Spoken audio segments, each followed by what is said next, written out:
નમસ્કાર, પ્રણામ મિત્રો, જય માતાજી, જય શ્રી કૃષ્ણ મિત્રો.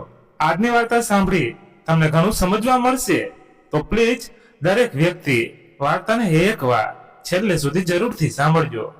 તો ચાલો શરૂ કરીએ. તમારા પતિ હોસ્પિટલમાં છે, પૈસા લઈને આવો. મારી ભૂતપૂર્વ સાસુનો અવાજ ફોન પર ગુંજ્યો. હું 3 સેકન્ડ ચૂપ રહી, પછી જોરથી હસી પડી. માફ કરજો, કોણ? 3 મહિના? ફક્ત 3 મહિના પહેલા કોર્ટમાં ઉભા રહીને જ એ જ દેવેશ અહુજાએ કહ્યું હતું, મારે આ સ્ત્રી સાથે કોઈ સંબંધ નથી જોઈતો.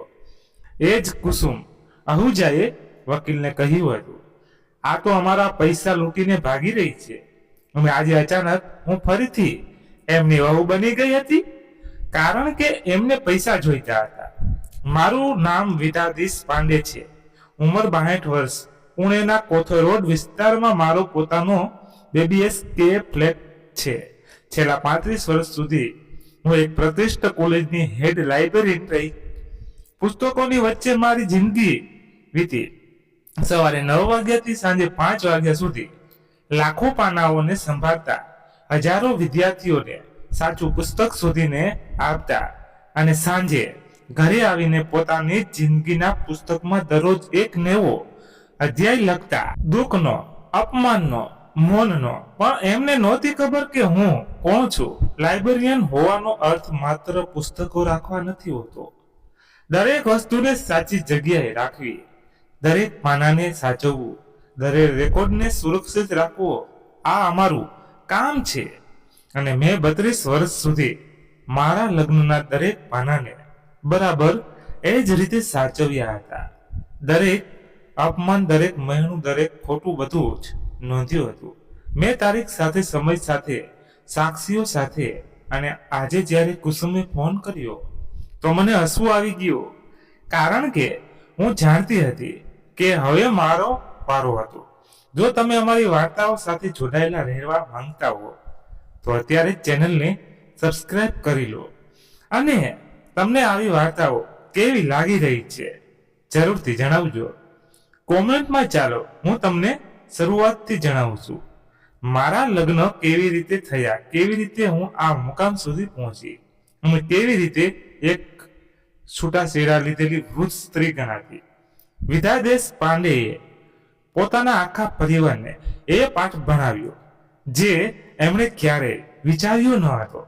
વર્ષ 1980, હું 22 વર્ષની હતી, BA ફાઇનલ યરમાં હતી અને લાઇબ્રેરી સાયન્સમાં ડિપ્લોમા કરી રહી હતી. મારા પિતાજી એક નાની સરકારી ઓફિસમાં ક્લર્ક હતા અને મા ઘર સંભાળતી હતી. અમારું ઘર નાનું હતું પણ પુસ્તકોથી ભરેલું હતું. મને વાંચવાનો શોખ બાળપણથી હતો. જ્યારે મારી બહેનપણીઓ ફિલ્મી મેગેઝિન વાંચતી હતી, હું પ્રેમચંદ અને મહાદેવી વર્મા વાંચતી હતી. દેવેશ અહુજા સાથે મારા લગ્નના એક સંબંધી દ્વારા નક્કી થયા હતા. તે 25 વર્ષના હતા, એક પ્રાઇવેટ કંપનીમાં એકાઉન્ટર હતા. ઠીક કમાણી હતી. એમની માં કુસુમ વિધવા હતી. પિતાજી વર્ષો પહેલા ગુજરી ગયા હતા. દેવેશ એકનો એક દીકરો હતો. પહેલી મુલાકાતમાં દેવેશ ખૂબ શાંત અને ભલા લાગ્યા હતા. કુસુમબેન હસતા રહ્યા, મારા હાથની ચા વખાણ કર્યા, કહ્યું કે વહુ ખૂબ સંસ્કારી લાગે છે. મારા પિતાજી ખુશ હતા કે સારા ઘરમાં સંબંધ થઈ રહ્યો છે. લગ્ન થઈ ગયા. લગ્નના પહેલા મહિને બધું જ સામાન્ય હતું. મને પુણેની SN કોલેજની લાઇબ્રેરીમાં અસિસ્ટન્ટ લાઇબ્રેરિયન તરીકે નોકરી મળી ગઈ હતી. પગાર 5000 હતો. એ જમાનામાં સારી રકમ. હું ખુશ હતી. વિચાર્યું હતું કે પોતાની કમાણીથી ઘર ચલાવવામાં મદદ કરીશ, થોડી બચત પણ કરી લઈશ. પણ બીજા મહિનાની 1લી તારીખે કુસુમબેને મારી સામે હાથ લંબાવ્યો. બહુ પગાર આવી ગયો હશે, આપી દે, હું ઘરનો ખર્ચો સંભાળીશ. હું ચોંકી ગઈ. માજી પણ શું એમનો અવાજમાં પહેલીવાર એ અકળાઈ હતી જે આગામી 32 વર્ષ મારા કાનમાં ગુંજતી રહી. આ ઘર છે, હોટલ નથી. અહીં બધું જ ભેગું હોય છે. તારો પગાર પણ, દેવીશનો પગાર પણ, બધું જ મારી પાસે આવશે, સમજી? મેં દેવીશને તરફ જોયું. તે સાપુ વાંચી રહ્યા હતા. જાણે કંઈ સાંભળ્યું નથી. પહેલીવાર મારો પૂરો પગાર કુસુમબેનના હાથમાં ગયો. મેં વિચાર્યું, કદાચ આ જ નિયમ છે, કદાચ હું નવી વહુ છું એટલે નથી સમજી રહી. પણ આવતા મહિને પણ એવું જ થયું. અને એના પછીના મહિને પણ ત્રીજા મહિને મેં હિંમત કરીને કહ્યું, માજી, મને થોડા પૈસા જોઈએ છે. મારે મારા મા બાપુજીના માટે કંઈક લાવવું છે. કેમ, તારા મા બાપુજી ભૂખે મરી રહ્યા છે? શું? કુસુમબેને મેણો માર્યો. તને અહીં રાખી છે, ખવડાવ્યું છે, એ શું ઓછું છે? હવે દર મહિને તું પિયરમાં પૈસા મોકલીશ. મારી આંખોમાં આંસુ આવી ગયા, પણ હું ચૂપ રહી ગઈ. વર્ષભરમાં મને સમજાઈ ગયું કે આ ઘર નથી, એક તિજોરી હતી જ્યાં મારી કમાણી જમા થતી હતી અને મને એક પૈસો નહોતો મળતો. હું મારા પુસ્તકો માટે પૈસા માંગતી તો કુસુમબેન કહેતા, પુસ્તકો પતિ છે, સાસરિયું તો પણ પુસ્તકો. તમારે સ્ત્રી બનતા શીખવું જોઈએ. દેવીશ ક્યારેય મારા પક્ષમાં ન બોલ્યા, ક્યારેય નહીં. પણ હું લાઇબ્રેરીમાં જતી હતી અને ત્યાં હું જીવંત અનુભવ કરતી હતી. પુસ્તકોની વચ્ચે, વિદ્યાર્થીઓની વચ્ચે મને લાગતું હતું કે મારું અસ્તિત્વ છે. કુસુમબેન ઘણીવાર કહેતા હતા, લાઇબ્રેરી બસ પુસ્તકો આમ તેમ કરો છો, ઘરનું કામ કરો પહેલા. પણ મેં નક્કી ન છોડી, કારણ કે મને ખબર હતી કે જો એ પણ ગઈ તો મારી પાસે કંઈ નહીં વચ્ચે. ત્યારે મારી દીકરી તન્વીનો જન્મ થયો. હું 29 વર્ષની હતી. મેં મેટર્નિટી લીવ પછી જ્યારે હું ફરીથી કામ પર ગઈ તો કુસુમબેનને કહ્યું, હવે તો દીકરી થઈ ગઈ તો પણ નોકરી? શરમ નથી આવતી? પણ હું ગઈ, કારણ કે મારે મારી દીકરીને ભણાવવી હતી.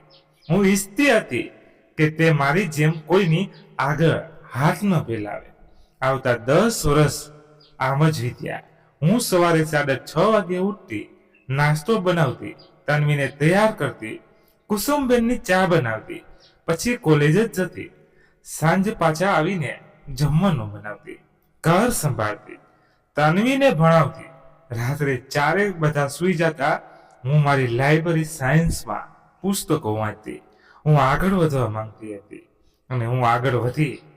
10 વર્ષમાં હું આસિસ્ટન્ટમાંથી સિનિયર લાઇબ્રેરિયન બની ગઈ. મારો પગાર વધીને 15,000 થઈ ગયો.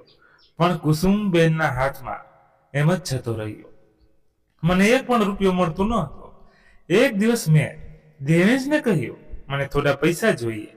પોતાના માટે હું કમાઉં છું, પરંતુ મારી પાસે કંઈ નથી. એમણે મારી તરફ જોયું પણ નહીં, બસ બોલ્યા, માજી જે કરે છે ઘર માટે જ કરે છે, તને તકલીફ શું છે? આનો જવાબ હતો, વર્ષ 2000માં તન્વી 20 વર્ષની થઈ ગઈ હતી અને એન્જિનિયરિંગ કરી રહી હતી. હું હેડ લાઇબ્રેરિયન બની ગઈ હતી. મારો પગાર 35,000 હતો. મેં વિચાર્યું, હવે તો કુસુમબેનને માનવું જ પડશે. મેં ફરીથી કહ્યું, માજી, મારે મારા નામ પર થોડી બચત કરવી છે. મારા નામ પર? કુસુમબેને આવી રીતે કહ્યું, જાણે મેં કંઈ પાપની વાત કરી હોય. આ પૈસા પરિવારના છે, તારા નામ પર કેમ? તને શું જોઈએ? ખાવાનું મળે છે, કપડાં મળે છે, અને શું જોઈએ? પરંતુ આ મારી કમાણી છે. કમાણી? દેવીશે પહેલી વાર અવાજ ઉઠાવ્યો. તારી કમાણી? આ ઘરની કમાણી છે. માજી સાચું કહી રહ્યા છે. તું ઘણું વધારે વિચારવા લાગી છે. એ રાત્રે હું મારા નાના ઓરડામાં બેસીને રડી. મેં 20 વર્ષ કામ કર્યું હતું અને મારી પાસે 1 રૂપિયો પણ ન હતો. મારા નામ પર કંઈ ન હતું. ત્યારે મને એક વાત યાદ આવી. લાઇબ્રેરીમાં પુસ્તક હતું, સ્ત્રીઓ અને આર્થિક આત્મનિર્ભરતા. મેં તેને વાંચ્યું હતું. તેમાં લખ્યું હતું કે દરેક સ્ત્રી પાસે પોતાના નામ પર કંઈક હોવું જોઈએ.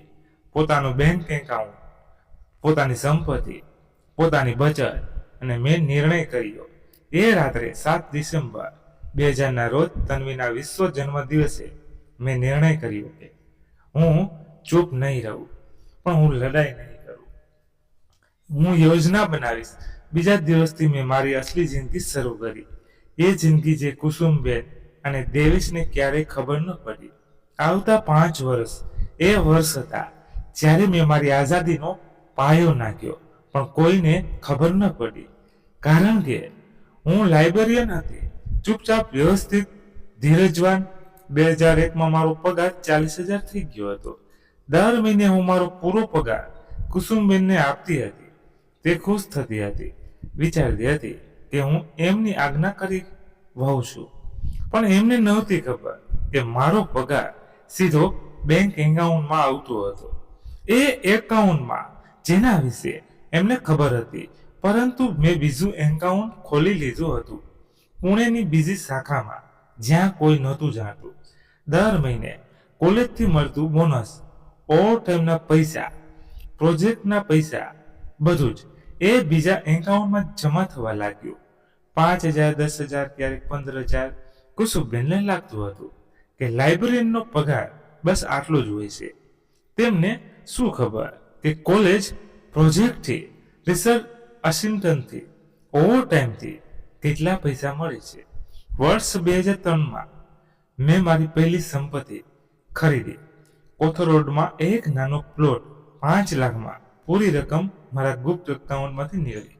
રજિસ્ટ્રી મારા નામ પર થઈ.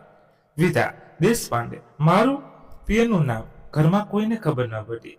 મેં મારા એક જૂના સહકર્મીની મદદ લીધી, જે પ્રોપર્ટી ડીલર બની ગયા હતા. તેમણે બધું જ ચૂપચાપ કરાવ્યું. કાગળો મારી લાઇબ્રેરીના લોકરમાં રાખ્યા. વર્ષ 2005માં બીજી સંપત્તિ, એક નાનો ફ્લેટ 10 લાખમાં, ફરીથી મારા નામ પર. વર્ષ 2008માં ત્રીજી સંપત્તિ, કોથરોડનો 2 BHK ફ્લેટ 18 લાખમાં. 15 વર્ષમાં મેં 33 લાખ બચાવ્યા હતા. મારા ગુપ્ત એકાઉન્ટમાં 3 સંપત્તિઓ હતી મારા નામ પર, અને ઘરમાં કોઈને ખબર નથી, કારણ કે હું એવી રીતે જ વર્તન કરતી હતી. એવી જ જૂની સાડીઓ પહેરતી હતી. એવી જ રીતે કુસુમબેનના પગે લાગતી હતી. એવી જ રીતે ચૂપચાપ કામ કરતી હતી. હું જાણતી હતી કે જો એમને શંકા ગઈ ને તો બધું ખતમ થઈ જશે. પણ હું ફક્ત પૈસા નહોતી બચાવી રહી, હું પુરાવા પણ ભેગા કરી રહી હતી. દરેક વખતે જ્યારે કુસુમબેન અમારું અપમાન કરતા, હું લખી લેતી હતી ડાયરીમાં. તારીખ, સમય, શું કહ્યું, કોની સામે કહ્યું. દરેક વખતે જ્યારે દેવેશે મારી વાત ન સાંભળતા, હું નોંધી લેતી હતી. દરેક વખતે જ્યારે મારો પગાર છીનવી લેવામાં આવતો, હું રેકોર્ડ રાખતી હતી. 20 વર્ષનો આ રેકોર્ડ, 20 ડાયરીઓ, સેંકડો પાના. વર્ષ 2010માં એક બીજી ઘટના બની. મેં ડેવિસને એક સ્ત્રી સાથે જોયા, કોફી શોપમાં. હસતા હાથ પકડેલા. હું બહારથી પસાર થઈ રહી હતી અને મેં જોયું. મારું દિલ તૂટી ગયું. 32 વર્ષના લગ્ન અને મારા પતિ કોઈ બીજાની સાથે, પણ મેં કંઈ ન કહ્યું. હું પાછી ગઈ, મારા ઓરડામાં બેઠી અને રડી. પછી મેં વિચાર્યું, આ પણ લખી લો. આવતા અઠવાડિયા મેં એક પ્રાઇવેટ ડિટેક્ટિવ કામ પર રાખ્યું. મારા ગુપ્ત પૈસાથી એણે 6 મહિના સુધી દેવેશનો પીછો કર્યો. ફોટા લીધા, વિડીયો બનાવ્યા, રિપોર્ટ બનાવી. એ સ્ત્રીનું નામ ઋતુ બોઝ હતું. 42 વર્ષની, છૂટાછેડા લીધેલી, એક બ્યુટી પાર્લર ચલાવતી હતી. ડેવિસ એને 2 વર્ષથી મળી રહ્યા હતા. મેં બધા પુરાવા મારી તિજોરીમાં રાખી દીધા. વર્ષ 2013માં તન્વીના લગ્ન થઈ ગયા. મારી દીકરી સોફ્ટવેર એન્જિનિયરિંગ ભરી ગઈ હતી. બેંગ્લોરમાં નોકરી કરી રહી હતી. મને ગર્વ હતો. મેં એને એ બધું આપ્યું જે મને નહોતું મળ્યું. શિક્ષણ, સ્વતંત્ર, આત્મવિશ્વાસ. પણ તન્વીને નહોતી ખબર કે હું શું સહન કરી રહી હતી. મેં એને ક્યારેય ન કહ્યું. હું નહોતી ઈચ્છતી કે તે દુઃખી થાય. વર્ષ 2015માં હું 57 વર્ષની થઈ ગઈ. મારું રિટાયરમેન્ટ 5 વર્ષ દૂર હતું.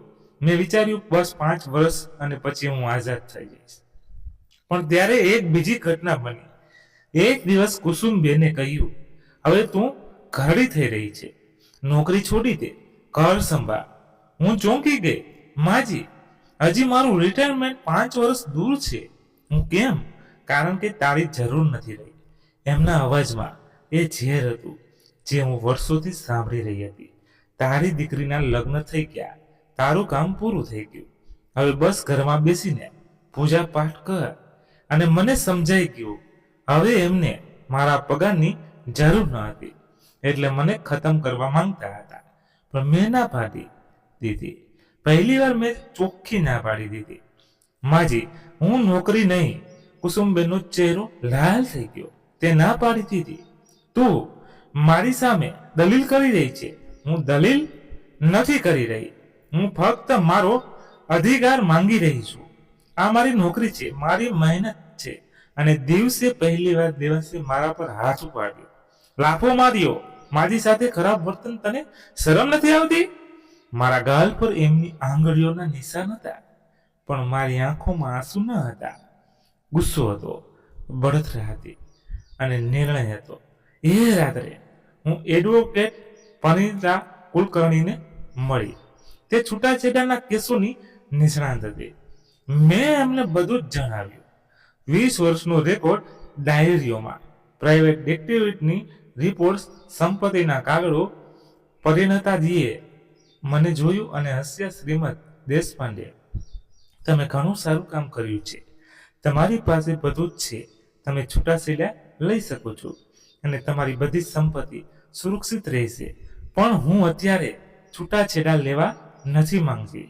મેં કહ્યું, મારે રિટાયરમેન્ટ સુધી રાહ જોવી છે. મને સારું પેન્શન જોઈએ છે. મારું પ્રોવિડન્ટ ફંડ જોઈએ છે. જો હું અત્યારે છૂટાછેડા લઈશ તો તે બધું છીનવવાનો પ્રયત્ન કરશે. પરિણીતાજીએ સમજી ગયા. ઠીક છે, તો આપણે તૈયાર કરીએ છીએ. જ્યારે જ્યારે તમે તૈયાર હો ત્યારે મને જણાવજો. આવતા 5 વર્ષ મેં હજી વધારે પુરાવા ભેગા કર્યા, રેકોર્ડિંગ્સ કરી. જ્યારે કુસુમબેન મારું અપમાન કરતા, જ્યારે દિનેશ મારી સાથે ખરાબ વર્તન કરતા, નાનો રેકોર્ડર મારા બ્લાઉઝમાં છુપાયેલું દરેક શબ્દ રેકોર્ડ કર્યો. 2 સ્ટેટમેન્ટ ભેગા કર્યા જે બતાવવા હતા કે મારો પૂરો પગાર એના ખાતામાં જતો હતો અને મને કંઈ મળતું ન હતું. હું મેડિકલ રેકોર્ડ્સ રાખ્યા. જ્યારે દેવેશે મારા પર હાથ ઉપાડ્યો હતો, મેં ડોક્ટરને બતાવ્યું અને રિપોર્ટ બનાવી, સાક્ષી તૈયાર કર્યા. મારી સોસાયટીના પ્રેસિડેન્ટ શોભિતા રણેજીએ, જેમણે મારી હાલત જોઈ હતી. મારી લાઇબ્રેરીની સહકર્મી, જેમણે મારા ચહેરા પર નિશાન જોયા હતા. અને વર્ષ 2020માં હું 62 વર્ષની થઈ ગઈ. મારું રિટાયરમેન્ટ થઈ ગયું. પ્રોવિડન્ટ ફંડ મળ્યું. 1 લાખ પેન્શન શરૂ થયું. 0 મહિના. હવે મારી પાસે કુલ 45 લાખ હતા. 3 સંપત્તિઓ હતી અને 1 જાડી ફાઇલ હતી પુરાવાની. રિટાયરમેન્ટના દિવસે કુસુમબેને કહ્યું, હવે તો તું નકામી થઈ ગઈ, હવે શું કરીશ? હું હસી પડી. જોઈએ માજી. એ રાત્રે મેં પરિણીતાજીને ફોન કર્યો. હું તૈયાર છું. આવતા 3 મહિના કોર્ટ કેસ ચાલ્યો. મેં છૂટાછેડાની અરજી દાખલ કરી. માનસિક ક્રૂરતા, શારીરિક હિંસા, આર્થિક શોષણ અને વ્યભિચારના આરોપમાં દેવીશ અને કુસુમબેનને વિશ્વાસ ન થયો. એમને લાગ્યું કે હું ડરાવી રહી છું. પણ જ્યારે કોર્ટની નોટિસ આવીને ત્યારે એમને ખબર પડી ગઈ કે હું ગંભીર હતી. કોર્ટમાં મેં બધું જ રજૂ કર્યું. 20 વર્ષની ડાયરીઓ, રેકોર્ડેડ પ્રાઇવેટ ડિટેક્ટિવની report, bank statement, medical report, સાક્ષી. દેવેશના વકીલે કહ્યું, સ્ત્રી ખોટું બોલી રહી છે. આ પૈસા માટે છૂટાછેડા લઈ રહી છે. પણ મારી પાસે પુરાવા હતા, દરેક વાતના પુરાવા. જજે 3 મહિનામાં નિર્ણય સંભળાવ્યો. છૂટાછેડા મંજૂર. મારી બધી સંપત્તિ મારા નામ પર યથાવત. દેવેશને મને કંઈ આપવાની જરૂર નથી, કારણ કે હું આત્મનિર્ભર હતી. અને કોર્ટે કહ્યું કે જો દેવેશે કે કુસુમબેન મને હેરાન કરશે ને તો પોલીસ કેસ થશે. સપ્ટેમ્બર 2020માં મારા છૂટાછેડા થઈ ગયા. હું વિજય દેશપાંડે બની ગઈ. આઝાદ, સ્વતંત્ર, પોતાની માલિક. મેં મારો કોથરોડ વાળો 2 BHનો ફ્લેટ લઈ લીધો અને ત્યાં રહેવા લાગી, એકલી, શાંતિથી.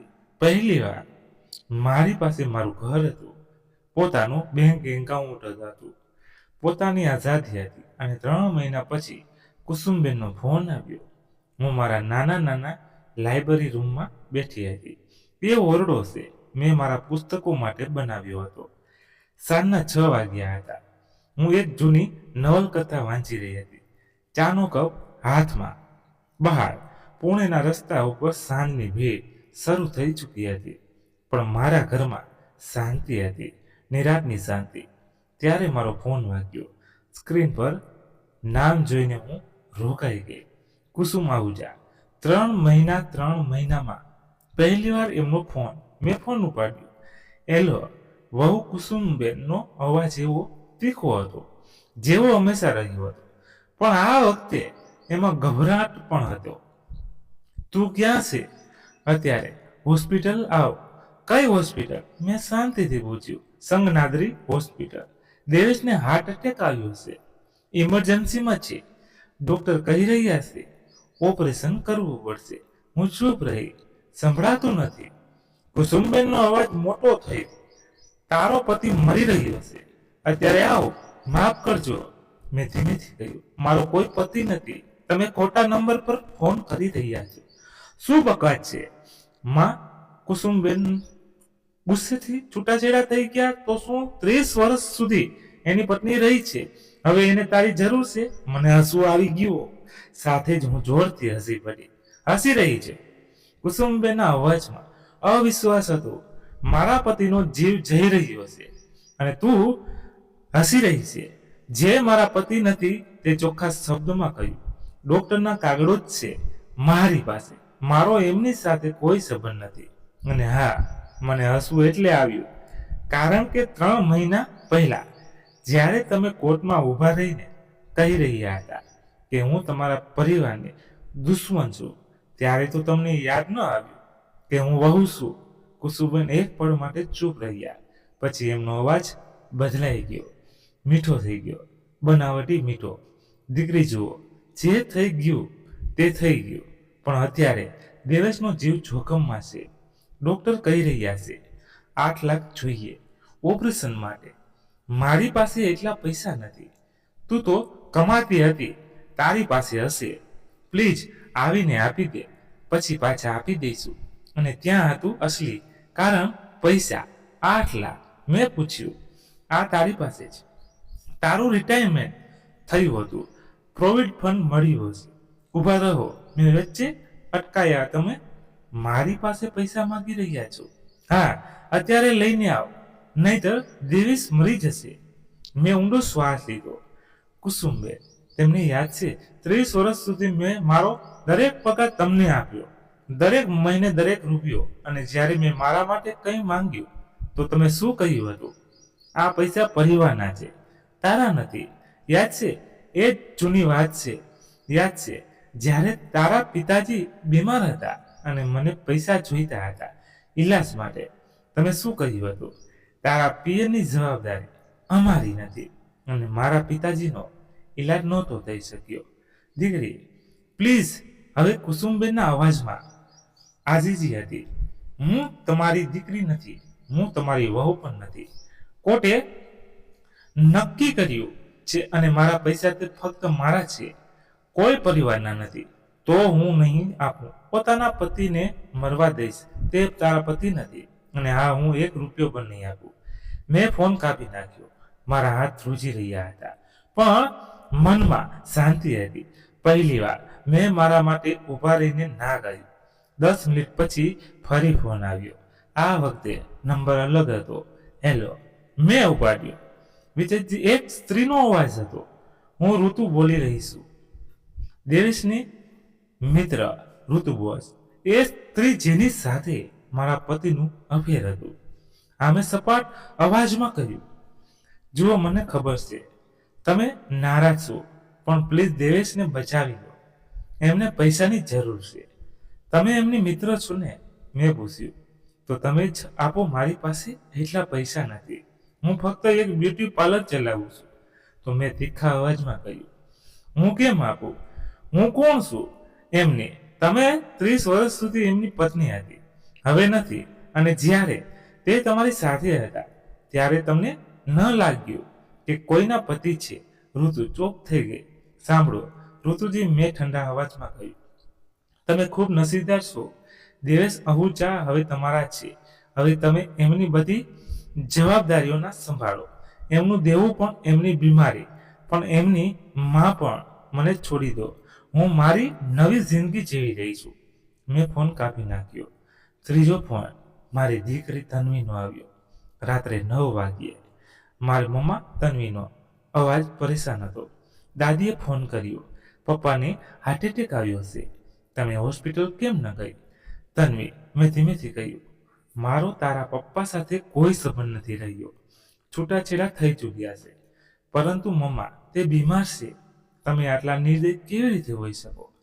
નિર્દય, એ મને અચાનક ગુસ્સો આવી ગયો. બેટા, તને ખબર છે હું 30 વર્ષથી શું સહન કરી રહી હતી? તને ખબર છે તારા પપ્પાએ મારા પર હાથ ઉપાડ્યો હતો? તને ખબર છે તારી દાદીએ મારો દરેક પગાર છીનવી લીધો હતો અને મને એક પૈસો પણ ન આપ્યો? તને ખબર છે તારા પપ્પાનું કોઈ બીજા સાથે અફેર ચાલી રહ્યું હતું? તન્વી ચૂપ થઈ ગઈ. નથી ખબર, કારણ કે મેં તને ક્યારેય નથી કહ્યું. હું નથી ઈચ્છતી કે તારું બળપણ બરબાદ થાય, પરંતુ હવે તું મોટી છે ને, પરણેલી છે. હવે તારે સત્ય જાણવું જોઈએ. મેં એને બધું જ જણાવ્યું. દરેક વાત, દરેક અપમાન, દરેક પીડા. તન્વી રડી રહી હતી. મમ્મા, મને નહોતી ખબર. મને માફ કરી દો. મારી કોઈ ભૂલ નથી બેટા, પરંતુ હવે સમજી જા, હું પાછી નથી જઈ રહી. મેં મારી આઝાદી ખૂબ મહેનતથી મેળવી છે. હું એને કોઈને માટે નહીં, પરંતુ દાદી કહી રહ્યા છે કે તમારી પાસે પૈસા છે. આ મારી પાસે પૈસા છે. મારા પૈસા જે મેં 30 વર્ષની મહેનતથી બચાવ્યા, અને તે ફક્ત મારા જ છે. જો તારી દાદી કે તારા પપ્પાને પૈસા જોઈએ તો તે પોતાના સંબંધીઓ પાસેથી માંગે, પોતાના મિત્રો પાસે માંગે, મારાથી નહીં. તન્વી કંઈ ન બોલી. અને હા બેટા, જો તને લાગે છે કે હું ખોટી છું તો આ તારો અભિપ્રાય છે, પણ મારો નિર્ણય બદલવાનો નથી. મેં ફોન મૂકી દીધો. એ રાત્રે હું સૂઈ ન શકી, પણ ડરના કારણે નહીં, પરંતુ એટલે કે મને ખબર હતી કે બીજી સવારે શું થવાનું છે. બીજી સવારે હું મારી બાલ્કનીમાં ચા પી રહી હતી. કોથોરોડના રસ્તાઓ દેખાઈ રહ્યા હતા અને આ શહેર પસંદ હતું. હું પુણેમાં રહું છું. તમે ક્યાંથી છો? કોમેન્ટમાં જરૂર જણાવજો. કદાચ તમારા શહેરથી પણ કોઈ વાર્તા સંભળાવી દો. કોઈ દિવસ 9 વાગ્યે મારા દરવાજા પર ટકોરા ભર્યા. હું જાણતી હતી કોણ હશે. મેં દરવાજો ખોલ્યો. કુસુમબેન ઊભા હતા. પાછળ તન્વી હતી અને એની પાછળ ઋતુ. બોસ ત્રણેયનો ચહેરો ગુસ્સાથી લાલ હતો.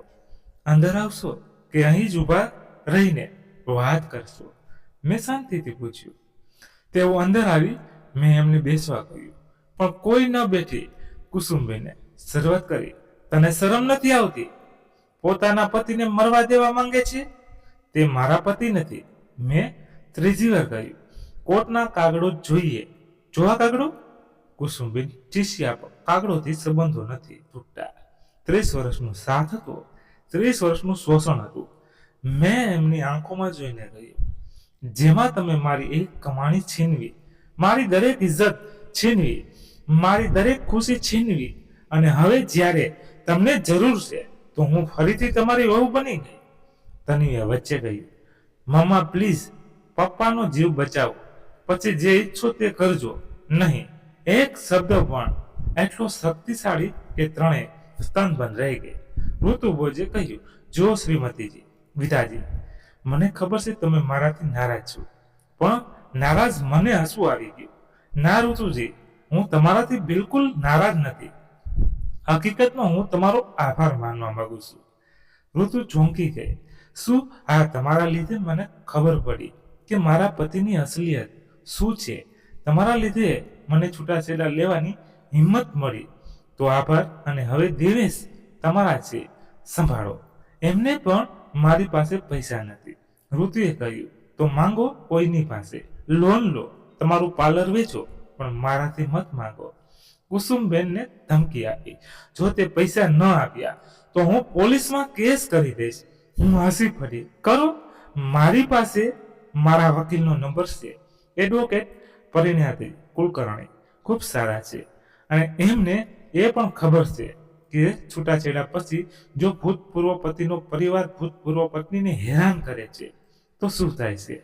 કુસુમબેનનો ચહેરો ફિક્કો પડી ગયો. તન્વી રડી રહી હતી. મમ્મા પ્લીઝ, હું તમારી દીકરી છું, મારી વાત તો સાંભળ્યું. મારું દિલ પીગળવા લાગ્યું, પણ મેં મારી જાતને સંભાળી. તન્વી, મેં ધીમેથી કહ્યું, હું તને ખૂબ પ્રેમ કરું છું. તું મારી દીકરી છે, પરંતુ તારા પપ્પા મારા પતિ નથી. જો તારે એમની મદદ કરવી છે તો કર. તું કમાય છે, તારા પતિ કમાય છે. તું આપ, પણ મારાથી આશા ન રાખ. પરંતુ અને સાંભળ, મેં તને રોકી. જો મારા પપ્પાને સાચે જ હાર્ટ એટેક લાવ્યો છે તો સરકારી હોસ્પિટલમાં ઈલાજ થઈ શકે છે. મોંઘી પ્રાઇવેટ હોસ્પિટલમાં જવાની જરૂર નથી. કુસુમબેન બોલ્યા. સરકારી હોસ્પિટલ? ત્યાં તો ભીડ રહે છે. તો મેં પૂછ્યું, જ્યારે હું બીમાર નથી હતી ત્યારે તમે મને સરકારી હોસ્પિટલ જ મોકલતા હતા. કહેતા હતા પ્રાઇવેટમાં પૈસા બરબાદ કેમ કરીએ. યાદ છે? કુસુમબેન પાસે કોઈ જવાબ ન હતો. ઋતુ બોલે, ચલો પ્રયત્ન કર્યો. જો દેવેશ મને વચન આપ્યું હતું કે તે મારી સાથે લગ્ન કરશે. જો તે મરી ગયા. હું હસી પડી, જોરથી હસી પડી. શું થયું? ઋતુએ નારાજ થઈને પૂછ્યું. કંઈ નહીં, મેં હસતા હસતા કહ્યું. બસ એ વિચારી રહી હતી કે તેમને ખરેખર લાગે છે કે દેવેશ તમારી સાથે લગ્ન કરશે. જે માણસે પોતાની પત્નીને 30 વર્ષ શોષણ પછી છૂટાછેડા આપ્યા, તે તમારી સાથે લગ્ન કરશે, એ પણ જ્યારે તમારી પાસે પૈસા નથી. ઋતુનો ચહેરો ફિક્કો વળી ગયો અને સચ્ચાઈ સમજમાં લાગી હતી. દેવેશને પૈસા જોઈતા હતા. મેં ચાલુ રાખ્યું એટલે તે તમારી પાસે આવ્યા. તમારા પાર્લરમાં પૈસા જોયા હશે, પણ જ્યારે ખબર પડી કે તમારી પાસે પૈસા વધારે નથી તો એમનો રસ ઓછો થઈ ગયો હશે. સાચું છે ને? ઋતુએ કંઈ જવાબ ન આપ્યો, પણ એની આંખોમાં આંસુ હતા. ત્યારે કુસુમબેને છેલ્લું હથિયાર ચલાવ્યું. ઠીક છે, જો તું પૈસા નહીં આપે તો તે જણાવ, તારી પાસે આટલા પૈસા ક્યાંથી આવ્યા? તે ચોરી કરી હશે. હું પોલીસમાં રિપોર્ટ કરીશ કે તે દેવેશના પૈસા ચોરી લીધા. હું આની જ રાહ જોઈ રહી હતી. હું મારા બેડરૂમમાં ગઈ અને એક જાડી ફાઇલ લઈને આવી. એને ટેબલ પર રાખીને બોલી, આ જુઓ. મેં કાગળો કાઢતા કહ્યું, આ મારી સંપત્તિના કાગળો છે. 3 પ્રોપર્ટી, બધું મારા નામ પર છે. આ કોર્ટ રૂમનો પ્લોટ વર્ષ 2003માં ખરીદ્યો. આ વડગાઉંનો ફ્લેટ વર્ષ 2005માં, અને આ ફ્લેટ જેમાં આપણે બેઠા છીએ 2008માં. કુસુમબેન અને તન્વીના મોં ખુલ્લા રહી ગયા. તારી પાસે પ્રોપર્ટી? કુસુમબેને હડબડાતા કહ્યું. હા, અને આ જુઓ, મેં બેંક સ્ટેટમેન્ટ કાઢ્યું. મારું બેંક બેલેન્સ 45 લાખ. બધું મારી મહેનતની કમાણી. દરેક પૈસો કાયદેસર છે. સાહો તો કોઈ પણ ઓથોરિટી પાસે ચેક કરાવી લો. તન્વીએ કાગળો જોયા. મમ્મા, આ બધું કેવી રીતે? ખૂબ સરળ છે બેટા. જ્યારે તારા પપ્પા અને દાદી મારો પગાર છીનવી રહ્યા હતા, હું બીજું એકાઉન્ટ ચલાવી રહી હતી. કોલેજથી મળતું બોનસ, ઓવરટાઈમ, પ્રોજેક્ટની ફી, બધું જ એમ જ જઈ રહ્યું હતું. 15 વર્ષમાં મેં આટલું બચાવ્યું. કુસુમબેનને વિશ્વાસ નહોતો થઈ રહ્યો. તે અમારી પાસેથી છુપાવીને. હા, કારણ કે જો હું જણાવતી તો તમે એ પણ છીનવી લેતા, જેમ મારી બાકી બધી વસ્તુઓ છીનવી લીધી હતી. મેં એક બીજી ફાઇલ કાઢી અને આ જુઓ, આ મારી ડાયરીઓ છે. 20 વર્ષનું રેકોર્ડ. દરેક અપમાન, દરેક મહિનો, દરેક ખોટું બધું લખ્યું છે, તારીખ સાથે. કુસુમબેનનો ચહેરો સફેદ પડી ગયો. અને આ મેં એક નાનું સાધન કાઢ્યું, ઓડિયો રેકોર્ડિંગ્સ. 5 વર્ષની જ્યારે પણ તમે મારું અપમાન કરતા હતા, હું દરેક રેકોર્ડ કરતી હતી. ચાહો તો સાંભળી લો. નહીં, કુસુમબેને ચીસ પાડીને કહ્યું. અને આ જુઓ, મેં એક બીજી ફાઇલ ખોલી. પ્રાઇવેટ ડિટેક્ટિવની રિપોર્ટ. દેવેશ અને ઋતુના અફેરના પુરાવા, ફોટા, વિડીયો, તારીખો, જગ્યાઓ, બધું દસ્તાવેજોમાં નોંધાવેલું છે. ઋતુની આંખોમાંથી આંસુ વહી રહ્યા હતા. તો તમે જણાવો, મેં કુસુમબેનની તરફ જોઈને કહ્યું. તમે પોલીસમાં શું રિપોર્ટ કરશો? કે મેં મારી મહેનતથી કમાણી બચાવી? કે મેં મારા પતિના અફેરના પુરાવા ભેગા કર્યા? કે મેં મારા ઉપર થઈ રહેલા અત્યાચારને નોંધ્યો? કુસુમબેન પાસે કોઈ જવાબ ન હતો. અને સાંભળો, મેં આગળ કહ્યું, કોર્ટ છૂટાછેડાનો નિર્ણય આપતી વખતે આ બધું જોયું છે. આ પુરાવાના આધારે જ મને છૂટાછેડા મળ્યા. તો હવે તમે જે ઈચ્છો તે કરો, પણ મારાથી એક પૈસો નહીં મળે. તન્વી રડી રહી હતી. મમ્મી, તને મને માફ કરી દો. મને નહોતી ખબર. મેં એના ખંભા પર હાથ રાખ્યો. બેટા, હું તારાથી નારાજ નથી, પણ હવે હું સમજી જા, હું મારી કરોડરજ્જુ પાછી નહીં ઝુકાવું. કુસુમબેનને છેલ્લો પ્રયત્ન કર્યો. કગરવા લાગ્યા. બહુ પ્લીઝ, મારો દીકરો મરી જશે. તું માં છે, તું સમજે છે. આ હું માં છું, મેં કહ્યું, અને મેં મારી દીકરીને આત્મનિર્ભર બનાવી, જેથી તે ક્યારેય કોઈની સામે હાથ ન ફેલાવે. મારે જ આજ મારી જવાબદારી હતી અને મેં નિભાવી. પરંતુ દેવેશ મારો દીકરો નથી, તે તમારો દીકરો છે. તમે તેને એવો બનાવ્યો અને તમે સંભાળો, પણ મારી પાસે પૈસા નથી. કુસુમબેન રડી રહ્યા હતા. ખોટું ન બોલો, મેં સીધું કહ્યું. તમારી પાસે એફડી છે, તમારા નામ પર દાગીના છે, જે મારી કમાણીથી ખરીદવામાં આવ્યા હતા. વેચો અને અથવા સરકારી હોસ્પિટલમાં ઈલાજ કરવો, પણ મારાથી આશા ન રાખો. કુસુમબેન, તન્વી અને ઋતુ ત્રણેય સમજી ગયા હતા કે હવે કંઈ નથી થવાનું. તેઓ જવા લાગ્યા. દરવાજા પર કુસુમબેન રોકાયા અને બોલ્યા, તે એમને બરબાદ કરી દીધા. નહીં, મેં શાંતિથી કહ્યું, તમે પોતાને બરબાદ કર્યા. જ્યારે તમે એક માણસનું 30 વર્ષ સુધી શોષણ કર્યું, જ્યારે તમે એક વહુને ફક્ત એટીએમ સમજી, જ્યારે તમે વિચાર્યું કે છૂટાછેડા પછી પણ એ વહુ તમારી ગુલામ રહેશે, આ બરબાદી તમે પોતે બોલાવી. તેઓ ચાલ્યા ગયા. મેં દરવાજો બંધ કર્યો અને ઊંડો શ્વાસ લીધો. મારા હાથ હજી પણ ધ્રુજી રહ્યા હતા, પણ દિલમાં શાંતિ હતી. આગામી 2 દિવસ મારો ફોન વાગતો રહ્યો. કુસુમબેન, ઋતુ, કેટલાક સંબંધીઓ બધાએ પ્રયત્ન કર્યો, પણ મેં કોઈનો ફોન ન ઉપાડ્યો. 3જા દિવસે તન્વીનો ફોન આવ્યો. મેં ઉપાડ્યો. મમ્મા, એનો અવાજ થાકેલો હતો. પપ્પાનું ઓપરેશન થઈ ગયું. તે ઠીક છે, સારી વાત છે. મેં કહ્યું, અમે પૈસા ભેગા કરી લીધા. મેં મારી એફડી તોડી, મારા પતિએ લોન લીધી અને દાદીએ પોતાના થોડા દાગીના વેચ્યા. જોયું, મેં કંઈ થઈ ગયું ને મારી જરૂર ન પડી.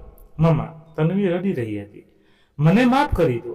મને સાચે જ નથી ખબર કે તમારી સાથે શું થતું હતું. હું આંધળી હતી, હું બાળકી હતી બેટા, અને એમ તે મને અંધારાથી દૂર રાખી. પરંતુ હવે તું મોટી છે, હવે તું સત્ય જોઈ શકે છે. હા મમ્મા, અને હું તમારી માફી માંગુ છું. તમે બિલકુલ સાચા હતા. મારી આંખોમાં આંસુ આવી ગયા. આભાર બેટા, બસ આટલું જ પૂરતું છે. હું તમને મળવા આવું. હા, આવી જા. અત્યારે ઈચ્છે છે અઠવાડિયા પછી તન્વી મને મળવા આવી. આ વખતે એકલી અમે વાત કરી રહ્યા હતા અને એકબીજાને ગળે લગાડ્યા. એણે જણાવ્યું કે દેવેશ ઠીક છે, પરંતુ ડોક્ટરોએ કહ્યું છે કે એમને આરામ જોઈએ. કુસુમબેન હવે ચૂપ રહે છે અને ઋતુ બોજ ગાયબ થઈ ગઈ છે. જ્યારે ખબર પડી કે દેવેશ પાસે કોઈ પૈસા નથી તો તે ભાંગી ગઈ. હું હસી પડી. જોયું, પ્રેમ ન હતો, પૈસાની લાલચ હતી. તન્વીએ એ પણ જણાવ્યું કે દેવેશ ઉપર 22 લાખનું દેવું છે, ક્રેડિટ કાર્ડ, લોન, બધું જ. અને હવે તે કામ નથી કરી શકતા તો પૈસા કેવી રીતે ચૂકવશે? આ સમસ્યા છે. આ સમસ્યા એમની છે. મેં કહ્યું, મારી નહીં. હા મમ્મા, હું સમજી ગઈ છું. મહિના પછી મને ખબર પડી કે દેવેશ અને કુસુમબેનને પોતાનું ઘર છોડવું પડ્યું. દેવું એટલું હતું કે 2 ઘર જપ્ત કરી લીધું. હવે તેઓ એક નાના ભાડાના મકાનમાં રહે છે. કુસુમબેનની તબિયત બગડી ગઈ છે. ઉંમરની અસર છે, પણ હવે એમની પાસે પૈસા નથી. ઈલાજ માટે મને ખરાબ લાગ્યું નહીં, કારણ કે આ કર્મફળ હતું. જે એમણે વાવ્યું હતું એ જ નડી રહ્યા હતા. દેવેશે થોડા મહિના પહેલા મને એક મેસેજ મોકલ્યો હતો, મને માફ કરી દે. મેં જવાબ ન આપ્યો, કારણ કે માફી ફક્ત શબ્દ છે. અસલી પસ્તાવો કર્મમાં દેખાય છે. આજે હું મારી જિંદગી જીવી રહી છું, શાંતિથી, ખુશીથી. હું મારા ફ્લેટમાં રહું છું, મારા પુસ્તકો વાંચું છું, મેં મારી જૂની કોલેજની લાઇબ્રેરીમાં સ્વયંસેવક તરીકે કામ શરૂ કર્યું છે. યુવાન છોકરીઓને ભણાવું છું, એમને આત્મનિર્ભર બનતા શીખવું છું. હું એક રિપોર્ટ ગ્રુપ પણ ચલાવું છું. છૂટાછેડા લીધેલી સ્ત્રીઓ માટે એમને જણાવું છું કે પોતાના માટે કેવી રીતે ઊભા રહેવું, પોતાના પૈસા કેવી રીતે સંભાળવા, પોતાની આઝાદી કેવી રીતે મેળવવી.